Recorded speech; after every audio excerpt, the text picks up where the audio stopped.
예, 오늘 출애굽기 10장 말씀을 함께 보도록 하겠습니다. 지금 우리는 모세를 통하여 하나님께서 베푸신 10가지 재앙을 순서대로 보고 있고요. 10가지 재앙 가운데 이제 8번째와 9번째 재앙이 출애굽기 10장에 나옵니다. 8번째 재앙은 메뚜기 재앙, 그리고 9번째 재앙은 흑암 재앙, 이렇게 구분이 되고요.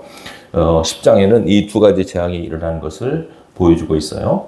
그래서 우리가 이 재앙을 통해서 오늘을 사는 우리에게 하나님께서 시사하는 바가 무엇인가, 이걸 우리가 살피는 지혜가 필요할 줄 압니다.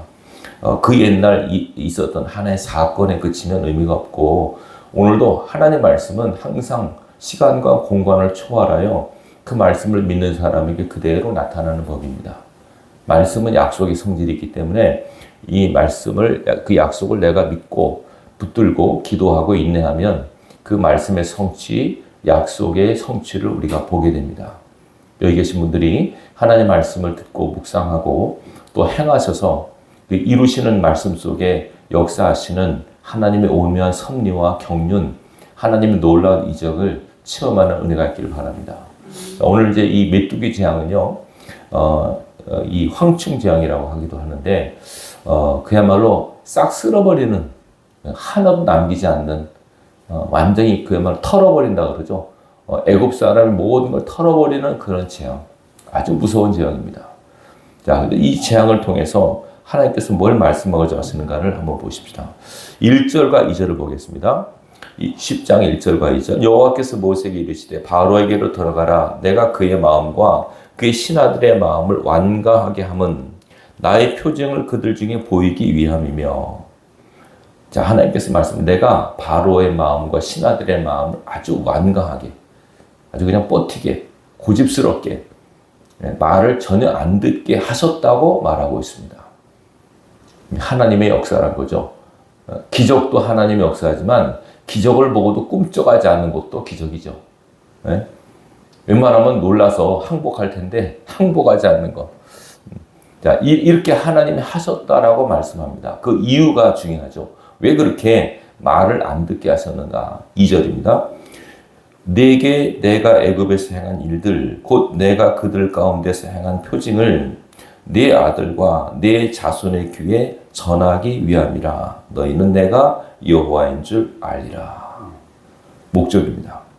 기적을 행한 목적, 바로와 그 신하들의 마음을 완악하게 하신 이유, 뭐라고 그럽니까? 내가 너에게 베푼 기적들, 이 재앙들을 네 아들과 네 자손의 귀에 전해주기 위해서다. 얼마나 중요합니까? 이 단시간에 끝나는 사건이 아니고 대대로 이 사건을 기억하고 기리게 하기 위함이다. 이렇게 말씀하고 있습니다. 그러니까 이게 얼마나 중요한, 그러니까 이 10가지 재앙이 하나님께서 말씀하시는 메시지, 그렇죠? 글과 말로만 되는 게 아니라 사건 속에서 하나님께서 뭘 말씀하고자 하시는가를 알려주시기 위함이다 라고 하는 거죠. 이것이 10가지 재앙의 목적임을 하나님께서는 모세에게 말씀하고 계세요. 그러니까 모세가 이제 이 기적을 행하면서도 이렇게 하신 건 하나님의 뜻과 섭리가 있지라고 알고 이제 기적을 행한 겁니다. 분명히 가서 말하면 바로가 안 들을 거다. 듣는 것 같지만 또 거역할 거다라고 하는 것을 알았습니다. 그러나 하나님께서 가라고 하시니까 또 계속 가는 거고, 바로가 그 말을 항복하는 것 같지만 말은 그렇지만 또 다시 마음이 바뀌어서 안 보낼 거다. 이것도 안 겁니다. 그 와중에 하나님의 기적은 계속 이어지고, 그것을 보고 듣는 애굽과 이스라엘 사람들이 이 사건 속에서 하나님의 어떤 분이신가, 하나님의 권능과 능력이 무엇인가를 아는 거죠. 그래서 그걸 보고 경험하면서 그들의 믿음을 키우는 거죠. 아시겠죠? 결국은 이적의 목적은 하나님에 대한 존재 인식, 하나님이 어떠한 분인가에 대한 확실한 믿음을 심어주기 위함임을 알 수 있습니다. 그럼 믿음은 끝나는 거죠. 그러니까 결국은 믿지 못해서 모든 일이 일어나는 거고, 재앙이 일어나는 거고, 믿지 못해서 어려운 가운데 헤매는 겁니다. 정말 믿음이 있으면 문제가 문제로 보이진 않고 문제를 넘어서는 또 다른 은혜 가운데 설 수 있어요. 기억할 수 있길 바랍니다. 자, 보십시오. 자, 이제 가서 또 3절에 봅니다. 또 가서 바로한테 말합니다. 사람 여호와 히브리 사람의 하나님 여호와께서 말씀하시기를 내가 어느 때까지 내 앞에 겸비하지 아니하겠느냐. 내 백성을 보내라. 그들이 나를 섬길 것이라. 선언합니다. 선포합니다. 바로에게 내 백성을 보내라. 그들이 나를 섬길 것이다. 뒤집어 말하면 그 백성은 나를 섬기기 위해서 내가 택한 백성이다. 이걸 오늘날 풀어 말씀드리면 우리가 구원받은 목적은 하나님을 섬기게 하기 위함입니다. 하나님께 예배하기 위해서 우리가 구원받았다는 것을 기억하십시오. 그러니까 우리가 예배가 얼마나 중요한 의식이고 예배가 얼마나 중요한 우리 행위임을 신앙 행위임을 잊어서는 안 됩니다.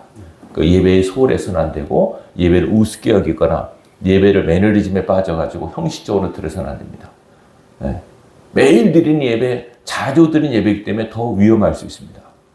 그렇잖아요. 제사처럼 세상사람들이 제사처럼 막 그냥 1년에 한두 번 드리면 막 정성을 다하잖아요. 근데 이거는 매일 드리고, 일주일에 몇 번 드립니까? 우리가 새벽 예배, 수요 예배, 주일 예배, 오후 예배, 철 예배까지 막 하면은 예배가 많잖아요. 많이 드리고 자주 드리기 때문에 나도 모르게 형식과 어떻게 보면 매너리즘이라고 하죠. 반복된 의식 없이 행위만 하는 그런 모습으로 예배가 드려질 수 있어요. 좋을 수도 있고, 이렇게 하는데, 그래서는 항상 예배는 하나님 앞에서 내가 누군가, 내가 섬기는 하나님이 어떤 분인가라고 하는 영적 정체성을 확인하는 시간입니다.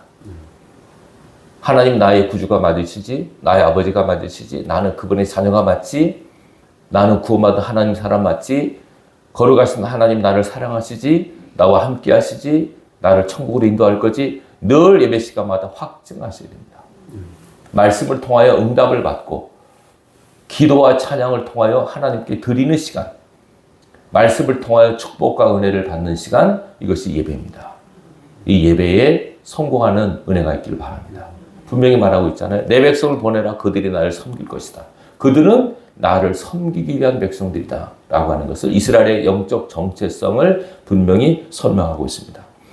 자, 내 백성을 보내라. 그러지 않으면, 안 보내면 내가 내일 메뚜기를 이 땅 버려서 이 땅을 다 초토화시킬 것이다. 이렇게 경고를 하십니다. 자, 그런데 어떡합니까? 말을 안 듣죠? 그러니까, 한번 말을 들어요. 뭐라고 하냐면, 7절에 보세요. 이런 경고를 받은 바로의 신하들이 바로한테 말합니다. 바로요, 어느 때까지 이 사람이 우리 위에 함정이 되겠습니까? 신하들도 답답한 겁니다. 예? 아니, 저 모세와 아론이 누구길래 저 사람 때문에 우리가 이렇게 고통받아야 됩니까? 예? 그러면서 뭐라고 얘기합니까? 그 사람을 보내어 그들이 하나님 여호와를 섬기게 하소서. 왕은 아직도 애굽이 망한 줄을 알지 못하십니까? 그러니까 신하들이 봤을 때, 아니, 이 나라가 이제 초토화되는데, 이 쑥대밭이 되는데, 왕은 아직도 모르십니까? 나라가 다 거덜나게 되는데도 아직도 이렇게 계속 저 사람과 씨름해야 되니까 저 사람들 소원대로 빨리 해주십시오. 신하들도 이렇게 말할 정도입니다. 그러니까 바로도 괴로울 거예요. 보세요. 기적을 보고 막 난리가 나면 아이고 안 되겠다. 가시오 했다가 또 재앙이 끝나면 또 다시 또 마음이 되돌아져서 또 고집이 생기고 또 완악해지고 자기 마음도 자기 마음대로 못해요. 왜 이렇게 바로의 마음이 완악함이 들었다고요? 하나님 그렇게 하셨다는 거예요. 그러니까 자기도 괴로운 거예요. 재앙을 보면 숨 넘어갈 것 같아서 아이고 이거 빨리 가라 했다가 또 재앙이 끝나고 나면은 다시 옛날 또 되어버려요. 그러니까 지금 신하들도 답답해서 왕이시여 나라가 이렇게 다 망가졌습니다. 아직도 모르시겠습니까? 언제까지 저 사람들 우리 함정처럼 저 사람 때문에 이 고통받아야 되겠습니까? 라고 신하들도 바로한테 하소연하는 모습이에요. 그러니까 이제 바로가 불러다가 자 그래 가는데 누구만 보내랴? 장정만 가라 장정만. 뭐라고 얘기합니까? 10절 바로가 그들이 이르되 내가 너희와 너희 어린 아이들을 보내면 여호와가 너희와 함께함과 같으니라. 보라 그것이 너에게는 나쁜 것이니라. 그렇게 하지 말고 너희 장정만 가서 여호와를 섬기라. 이것이 너희가 구하는 바니라. 장정만 가라. 출애굽할 때 보면 60만이라고 나오잖아요. 60만만 가라. 장정만 가라. 애들과 소나 양은 내버려두고 어른들만 가서 여호와를 섬기면 되지 않느냐. 그러니까 바로가 온전히 놓지 못하는 거예요. 이거 보세요. 안 내보려고 하는 마음. 사단의 마음이에요. 끝까지 우리를 구원시키지 못하게. 어떤 사단도 끈질기게 안 내보냅니다. 구원 못 시키려고 하고 끝까지 딴지를 걸고 방해합니다. 저는 죄송하지만 우리 크리스찬도 이 사단의 끈기를 좀 배웠으면 좋겠어요. 우린 너무 쉽게 포기하잖아요. 기도 몇 번 하고 응답 안 한다고 뭐 기도 안 하고. 근데 사단도 보세요. 바로 얼마나 끈기게 버티는가. 장정만 가라. 이렇게 합니다. 그러니까 모세가 쫓겨납니다. 말이 안 통하니 쫓겨나요. 그래서 이제 그 모세 말대로 메뚜기가 온 지상을 덮어요. 이 메뚜기의 재앙을 보면 이렇게 나와요. 14절을 보면 메뚜기가 애굽 온 땅에 이르러 그 사방에 내림에 그 피해가 심하니 이런 메뚜기는 전에도 없었고 후에도 없을 것이다. 전무후무한 메뚜기 때의 재앙입니다. 제가 이걸요 옛날에 영화를 본 기억이 있어요. 옛날에 오랜 영화 시간인데 제가 언제쯤 기억 못하는데 아마 고등학교 때인가 그때인데 그 미국의 펄벅 여사라는 분이 있습니다. 노벨 문학상 받은 펄벅 여사가 쓴 대지라고 하는 소설이 있어요. 아주 대하 소설입니다. 그 대지라고 하는 소설을 영화로 만든 거 있습니다. 그 왕릉 일가의 중국의 왕릉 일가의 가문의 이야기를 하는데 그 대지라는 영화에서 메뚜기 떼가 나와서 던 장면이 나와요. 그거 진짜 메뚜기 떼로 촬영한 거래요. 진짜 그 제가 영화를 통해서 봤는데 그때는 뭐 CG 이런 게 없었잖아요. 그냥 근데 진짜 메뚜기가요. 딱 뜨니까 하늘이 깜깜해지는 거예요. 오, 하더니 그냥 밭에 딱 덮여가지고 참 몇 시간인데 싹 쓸어 다시 메뚜기가 날아가니까 남는 게 하나도 없는 거예요. 싹 쓸어버리니까. 메뚜기 떼. 무섭더라고요. 그 메뚜기 떼 제가 그때 영화로 보나 진짜 저거 무섭구나. 진짜 살벌하더라고요. 수억 마리 된 메뚜기 수십억이 되죠. 그냥 덮어서 그냥 하늘을 나르니까 태양이 가려져요. 이 땅이 어둡게 되고 그게 딱 내리면서 그냥 다시 또 뜨고 가버리니까 남는 게 하나도 완전히 초토화된 거예요. 완전히. 농사 짓는 나라에서는 완전히 재앙 중에 재앙이죠. 우박 재앙 때문에 남은 것이 아직 싹 나지 않은 것이 남았다 그랬거든요. 근데 우박 재앙 때 남은 것들이 싹 쓰러져 버려요. 이게 바로 무서운 겁니다. 전무후무한 메뚜기 재앙을 바로가 경험해요. 왜요? 그게 고집 때문에, 완악함 때문에. 하나님께서 이렇게 하신 거예요. 그러니까 이제 막 모세가 항복하죠. 빨리 가라고. 여기 17절, 16절 보세요. 내가 너희 하나님 여호와와 너희에게 죄를 지었으니 바라건대 이번만 나의 죄를 용서하고 너희 하나님 여호와께 구하 이 죽음만은 내게서 떠나게 하라. 살려달라고 바로가 애원을 합니다. 이번만 좀 받아오. 또 이렇게 막 죽을 듯이 하죠. 제가 모세 같았으면 이거 너 안 날 줄 알아 이럴 텐데 또 모세가 또 그 말을 듣고 기도해요. 또 하나님 물러가달라고. 그러니까 하나님께서 동풍으로 메뚜기들을 덮게 하셨으니까 서풍을 불어서 메뚜기들을 나일강에 다시 다 집어넣으세요. 하나도 안 남게요. 자, 다시 재앙이 끝나니까 19절 20절 그러나 여호와께서 바로의 마음을 완악하게 하셨으므로 이스라엘 자손을 보내지 아니하였더라. 여전히 버티고 있습니다. 자, 그리고 이제는 9번째 재앙. 흑암의 재앙. 그죠? 자, 보세요. 21절. 여호와께서 모세에게 이르시되 하늘을 향하여 내 손을 내밀어 애굽 땅에 흑암이 있게 하라. 곧 더듬을 만한 흑암이니라. 모세가 하늘을 향해 손을 내밀어 캄캄한 흑암이 3일 동안 애굽 온 땅에 있어서 그동안은 사람들이 서로 볼 수 없으며 자기 처소에서 일어나는 자가 없으되 온 이스라엘 자손들이 거주하는 곳에는 빛이 있었더라. 자, 보세요. 빛과 어둠의 모습이죠. 이것이 영적 상태를 보여주는 재앙입니다. 애굽은 어둠, 고센은 빛. 세상 사람들에게는 어둠이요, 하나님 백성들에게 빛이 있다는 것. 이거를 상징적으로 보입니다. 그러니까 빛과 어둠의 싸움이고 지금 영적 상태. 우리는 성경에 나오죠. 우리는 빛의 아들들이라고. 그죠? 빛의 아버지라고 나오지 않습니까? 그죠? 빛들의 아버지 하나님이라고 야고보서 나옵니다. 우리는 빛의 자녀요. 세상 사람들은 어둠의 자식들입니다. 이것이 다 보면 3일 동안, 3일은 상징적 아닙니까? 예수님께서 3일 동안 죽었다가 살아나셨잖아요. 이 3일, 흑암의 시간, 재앙의 시간. 이 3일 동안은 거동도 못할 정도로 캄캄한 애굽 사람들. 또 바로가 기겁을 하죠. 바로가 뭐라고 얘기합니까? 24절. 모세와 아론을 부릅니다. 너희는 가서 여호와를 섬기라. 그런데 양과 소는 머물러 두고 너희 어린 것들은 너희와 함께 갈지니라. 이번에 또 양보를 하는 것 같지만 아까는 장정만이죠. 이번에는 뭐예요? 다 가라. 사람은 다 가라. 근데 양과 소는 남겨둬라. 이게 참 끈질기게 버팅깁니다, 여러분. 예, 끝까지 참 쉽게 포기를 안 합니다, 여러분. 사단의 성질도 아셔야 됩니다. 적을 알아야 됩니다. 지피지기면 백전백승이라고 그러잖아요. 적을 알아야 돼요. 우리의 적 사단이 어떤 존재가 알아야 돼요. 쉽게 안 놔줍니다. 쉽게 포기 안 합니다. 근데 예수 믿는 사람은 너무 쉽게 포기하는 경향이 있어요. 여러분 끝까지 버티시고 뭐 옛날에 그 장경동 목사님 끝까지 객이라고 말씀하셨잖아요.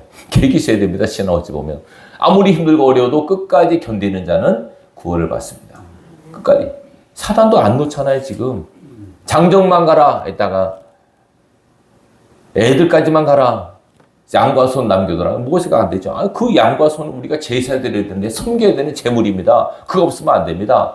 그러니까 바로가 꼴도 보기 싫다. 가라. 다시 나를 보면 너희는 죽을 거다. 이제 생명 위협을 합니다. 여기는 25절에 나오잖아요. 아니 28절에 너희는 나를 떠나가고 스스로 삼가 다시 내 얼굴을 보지 말라. 내가 내 얼굴을 보는 날에는 죽으리라. 이제는 이제 죽인다고 바로가 경고를 합니다. 죽음의 위협까지. 이제 스스로 마지막까지 가는 모습을 바로는 자초하고 있습니다. 근데 마지막 재앙 뭐죠? 내일 볼 장자가 죽는 재앙을 앞두고 있습니다. 8번째, 9번째. 메뚜기 재앙과 이 흑암 재앙을 통해서 하나님께서 뭘 말씀하고자 하신다고요? 아까 말했죠? 이 기적은 이렇게 내가 바로의 마음을 완악하게 해서 모세가 기적을 행할 수밖에 없게 해서 이렇게 시간을 끌어서 여러 가지 재앙을 경험하게 하시는 이유는 뭐라고 말했습니까? 내가 애굽에서 행한 일들, 내가 그들 가운데 보인 기적, 표적들을 너와 네 아들과 네 자손의 귀에 전해주기 위함이라. 전해주기 위함이라. 보세요. 이거의 기적의 목적입니다. 자, 3가지입니다. 3기. 기적의 목적. 첫째, 기록하라. 이 사건을 뭐하라? 기록하라. 2번째 기억하라. 기록하고 기억하여. 3번째 길이라. 무슨지 알겠죠? 길이라. 지금 우리는 하나님의 역사를 기리고 있습니다. 4계명이 뭡니까? 안식일을 기억하여 거룩히 지키라. 안식일을 기억하여 기리라. 우리가 지금 주일을 예배하죠? 주일이 옛날에 안식일 아닙니까? 그죠? 예수 그리스도로 인하여 토요일이 안식일에 주일날로 바뀌었잖아요. 우리는. 그죠? 그래서 우리는 지금 주일을 기리고 있는 겁니다. 아시겠죠? 이거 굉장히 중요합니다. 왜냐하면 하나님은 당신의 존재와 당신이 하신 모든 기적들이 한 세대 끝나지 않고 계속 이어지고 지켜지기를 원하세요. 그럼 이 기적들을 본 사람들이 기록해야 될 거 아니에요. 여러분, 말은 남지가 않아요. 말은 그 순간에 역사할 말은 없어져 버려요. 근데 기록은 남아있거든요. 아시겠죠? 기록은 남아요. 글은 남아있는 거예요. 이 사건을 경험한 사람들이 이 사건을 기록해서 기억하게 하는 거예요. 메모리에서. 그죠? 머릿속에 남아있어야 되잖아요. 자꾸 볼 때마다 기억하고 읽을 때마다 기억하는 거예요. 그래서 결국은 기리게 하는 것. 이것이 기적의 목적임을 말씀하고 있습니다. 보세요. 그 이스라엘 백성들이 지금 절기를 지키잖아요. 구약에 보면 5대 절기가 있잖아요. 그죠? 가장 중요한 절기가 뭡니까? 6월절입니다. 6월절, 그죠? 7.7절, 그 다음에 수장절, 불임절, 절기 있잖아요. 이 절기 중에 가장 중요한 핵심 절기는 6월절입니다. 6월절은 무슨 날입니까? 출애굽을 기념하는 절기입니다. 그러니까 이스라엘 백성이 가장 중요하게 지키는 절기는 구원받은 날을 기리는 거. 애굽으로부터 구원받은 날을 기리는 이 6월절 절기를 가장 중요한 핵심 절기로 지키고 있습니다. 그럼 지금 우리는 주일날도 마찬가지. 주일은 무슨 날입니까? 예수 그리스도의 부활로 인하여 우리가 구원받았다는 확증한 날이 주일입니다. 그러니까 우리가 주일날은 기쁘고 즐겁게 지켜야 됩니다. 왜? 주일날 부활하셨으니까. 주일날은 잔치날이 되셔야 됩니다. 저는 옛날에 몰라가지고 주일날 아침에 금식을 했어요. 왜냐하면 주일을 잘 예배를 드리고 하려고 주일을 나름대로 이제 제 생각으로는 주의를 잘 거룩하게 지켜야지. 그래서 이제 목욕 제기하고 금식하고 주의를 지켰어요. 근데 그게 제가 좀 몰랐던 것이 주일은 즐거운 날이에요. 금식하다가도 주일은 밥을 먹어도 돼요. 여러분 주일을 기쁘고 9월은 확증한 날인데 기쁘지 않아요? 근데 주일날은 금식하다가도 주일날을 넘어가야 돼요. 원래는. 기쁜데 왜 금식합니까? 금식은 기뻐서 하는 게 아닙니다. 금식은 고통과 문제 놓고 하나님 앞에 결단하는, 씨름하는 게 금식의 뜻인데 하나님 마음을 돌이키게, 하나님 마음을 감동시키는 게 금식의 목적 아니겠어요? 하나님이 기뻐하는 금식이 돼야만 문제가 해결될 거 아니에요. 내가 기뻐하는 금식은, 그죠? 흉악의 걸박을 풀어준다고 말씀하셨잖아요. 진짜 뭐 난제들, 뭐 그야말로 불치병이라든지 해결할 수 없는 문제가 딱 닥쳤을 때 우리는 금식을 통해서 문제 해결을 받아요. 에스더처럼 죽으면 죽으리라 하고 금식하고 나가잖아요. 주일날은 금식한 날이 아니에요. 그래서 제가 몰라서 그래가지고 나중에 그 깨달음이 오더라고요. 주일날. 그래서 제가 하니까 아침을 금식하고 예배를 드리니까 탈진되더라고요. 힘이 들어서 못하겠어요. 그래서 내가 왜 이럴까? 하나님께서 그날은 네가 먹으라. 내가 그때부터 제가 주일날 금식을 하다가도 주일날은 금식을 안 해요. 물론 어떤 개인적인 사정에 따라 다를 수 있겠죠. 그렇지만은 주일은 기쁜 날이에요. 구원을 확증한 날이에요. 주님이 부활하신 날이에요. 기쁘고 즐거운 날이에요. 유월절을 여러분들이 이스라엘 백성 유월절을 슬프게 지킬까요? 기쁘게 지킬까요? 기쁘게 지키죠. 국가적으로 우리 대한민국의 유월절은 언제일까요? 8.15 같은 거 아니에요. 8.15. 광복 해방된 날입니다. 광복절 8월 10일 우리가 매년 지키잖아요. 근데 이것이 왜곡이 됐어요, 여러분. 잘 보셔야 돼요. 우리나라 광복절은 하나님께서 이 나라에 해방을 주신 날입니다. 기독교적 입장에서는 일본의 그 압제로부터 우리를 36년 동안 고통받는 대한민국이 하나님의 능력으로 미국의 그 히로시마 나가사키 핵폭탄 터뜨려서 해방된 거 아닙니까? 우리 힘으로 된 게 아니에요. 미국의 힘에 의해서 된 거란 말입니다. 그럼 미국에 늘 고마운 마음을 우리는 갖고 있어야 돼요. 물론 정치적 전략도 따지지만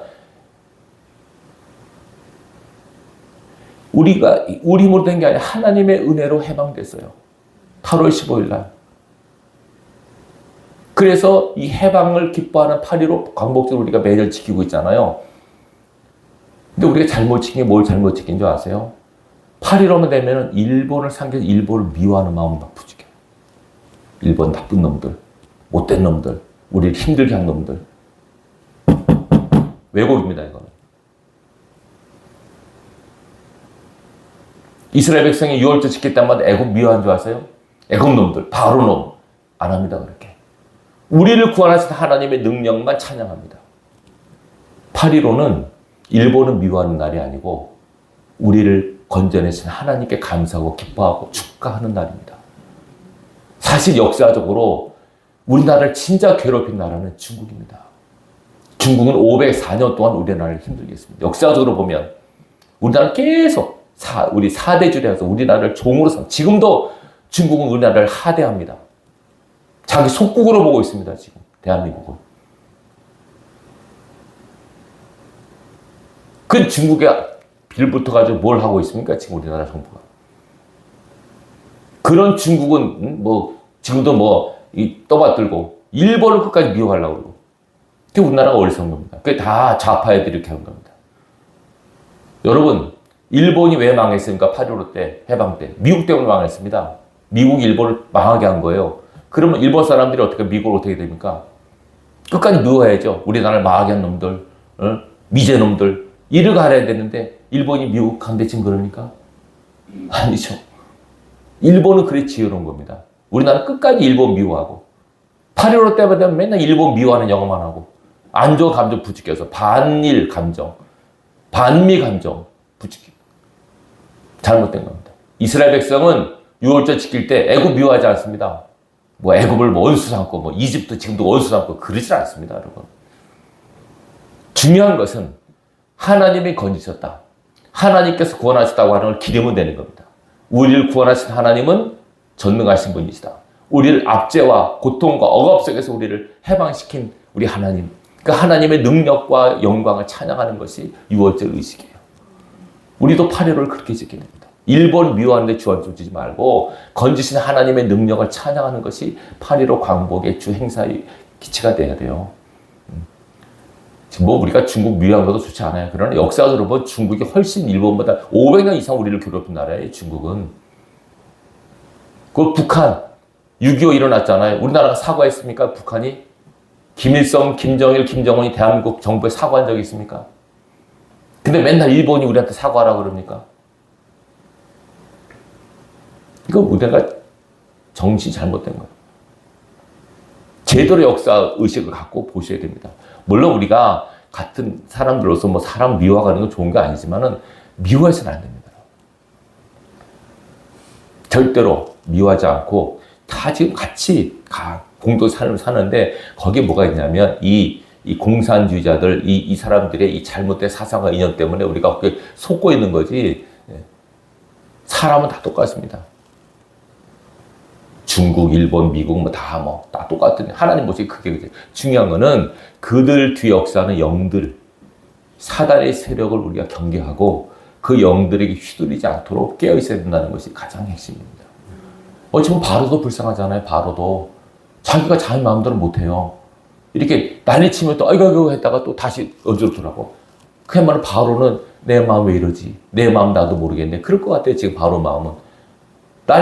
오직하면 신하들이 이제 그만 좀 하시죠 왕이요. 나라가 이렇게 다 망가졌는데 지금 뭐 하고 계십니까? 바로도 글쎄 나도 모르겠다. 내가 왜 내 마음이 왜 이런지 모르겠다. 왜 그렇게 했다고요? 하나님이 그렇게 만드신 거예요. 왜 이렇게 했었다고요? 하나님께서 이 기적을 보이게 함으로써 10가지 재앙을 다 경험한 사람들이 이걸 기록하여 기억하여 기리게 하기 위함이라고. 후대에 계속 하나님이 어떠한 분이시다. 너희가 어떻게 구원받았는지를 기억하라. 전능하신 하나님 우리의 구원자시다라고 하는 것을 알리기 위하여 이 기적을 행하게 하셨다고 분명히 기록하고 있습니다. 기적의 목적입니다. 하나님의 살아계심, 그 하나님의 전능하심, 하나님의 사랑을 그거를 경험한 사람들이 계속 기록하여서 기억하게 하고 섬기고 기리게 하기 위함이라고 분명히 말씀하고 있다는 걸 기억하시고 오늘도 우리가 이 예배를 통해서 하나님의 살아계심과 나를 사랑하심을 기억하고 그 하나님을 섬기는 것이 우리의 본분임을 다시 한번 확증하는 저와 여러분들이 되셔야 됩니다. 내 백성을 보내라. 그들이 나를 섬길 것이다. 그들이 나를 예배할 것이다. 우리가 구원받은 것은 전능하신 하나님께 예배드리기 위함입니다. 하나님을 섬기기 위함입니다. 그러면 하나님 섬기는 게 뭘까요? 예배죠 물론. 그러나 여러분 삶에서 사람을 섬기십시오. 사랑하십시오. 그것이 하나님을 대하는 우리의 태도와 자세입니다.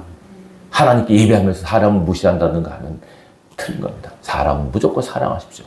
원수도 사랑하라 하셨으니까. 그것이 우리를 만드신 하나님의 이유입니다.